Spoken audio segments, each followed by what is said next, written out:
જય શ્રી કૃષ્ણ. રાધે રાધે. મિત્રો, હિન્દુ ધર્મમાં એકાદશીનું વિશેષ મહત્વ છે. આખા વર્ષ દરમિયાન કુલ 24 એકાદશીઓ આવે છે, પરંતુ આ વર્ષે અધિક માસ હોવાને કારણે 26 એકાદશી આવવાની છે. દરેક એકાદશીનું પોતાનું મહત્વ હોય છે. તેવી જ રીતે વૈશાખ માસના શુક્લ પક્ષની એકાદશીને મોહિની એકાદશીના નામે ઓળખવામાં આવે છે. પૌરાણિક કથાઓ અનુસાર સમુદ્ર મંથન દરમિયાન નીકળેલા અમૃતને દેવતાઓને પાન કરાવવા અને રાક્ષસોથી બચવા માટે શ્રી વિષ્ણુ ભગવાનને મોહિની અવતાર ધારણ કર્યો હતો અને ધર્મની રક્ષા કરી હતી. તેથી આ એકાદશી ભગવાન વિષ્ણુના મોહિની અવતારની સંપ્રીત છે અને આ વર્ષે એકાદશી તિથિ 2 દિવસ હોવાને કારણે વ્રત કયા દિવસે રાખવું તે અંગે ગૂંચવણો ઊભી થઈ છે. તો આવો જાણીએ એકાદશીની સાચી તિથિ, શુભ મુહૂર્ત અને પારણના સમય છે.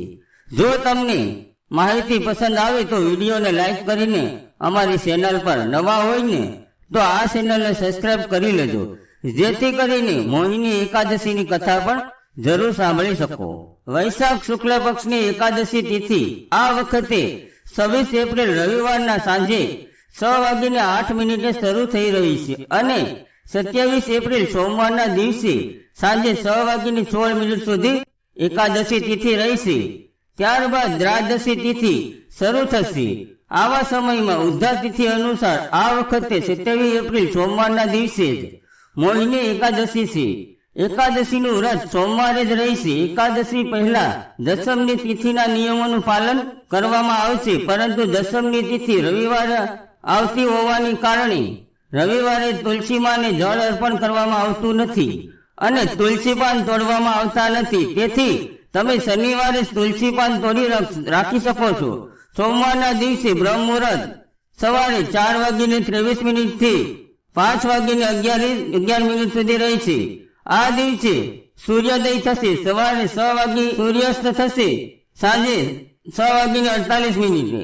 પ્રાતઃકાળની પૂજા સવારે 4:40 થી 5:44 વચ્ચે કરી શકાશે. સાંજની પૂજાનો 6:53 થી 8 વાગ્યાની વચ્ચે કરી શકાશે. આ દિવસે રાહુકાળ સવારે 7:30 થી લઈને 9 વાગ્યા સુધી રહેશે.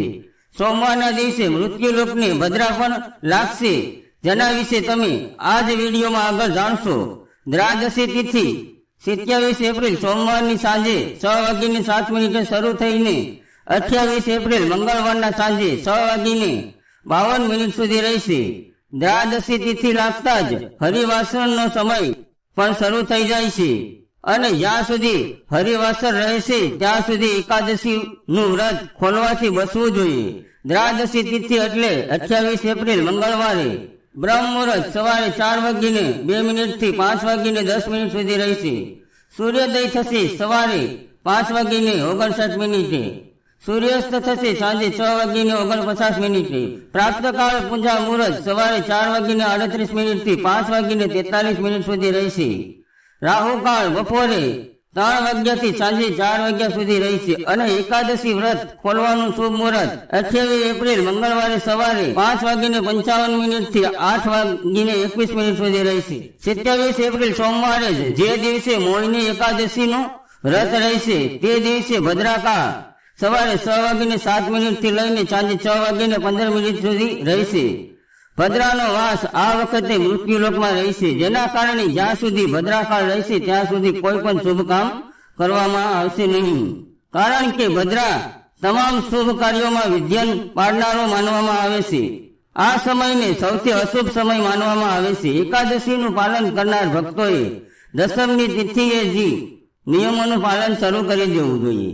દશમની તિથિના દિવસે સાંજે સૂર્યાસ્ત પછી અન્ન ગ્રહણ કરવું નહીં. દશમની તિથિના દિવસે સાત્વિક ભોજન ગ્રહણ કરીને પછી એકાદશીને દિવસે સંકલ્પ લઈને વ્રત જરૂર કરવું જોઈએ.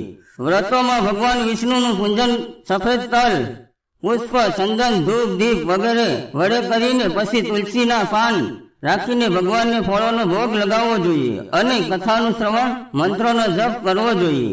આ રીતે દિવસભર વ્રત રાખીને સાંજના સમયે ભગવાનની પૂજા કરીને ભગવાનને ફરીથી ફળોનો ભોગ લગાવીને બીજા દિવસે વ્રતનું પારણ અન્નગ્રહણ કરીને કરવું જોઈએ. તો મિત્રો, આ હતી આવનારી મોહિની એકાદશી વ્રતની કથા વિશેની સંપૂર્ણ માહિતી. જો તમારો કોઈ પ્રશ્ન હોય તો તમે નીચે કોમેન્ટ બોક્સમાં પૂછી શકો છો. તેનો ઉત્તર અમે જરૂર આપીશું. અને ચેનલ ઉપર નવા હોય તો સબસ્ક્રાઇબ અવશ્ય કરી લેજો, જેથી તમે મોહિની એકાદશીના દિવસે આ મોહિની એકાદશીની વ્રત કથાનું શ્રવણ પણ કરી શકો છો. તો મિત્રો, આજના વિડીયોમાં આટલું જ. ફરી મળીશું નવા વિડીયોમાં. ત્યાં સુધી આવજો.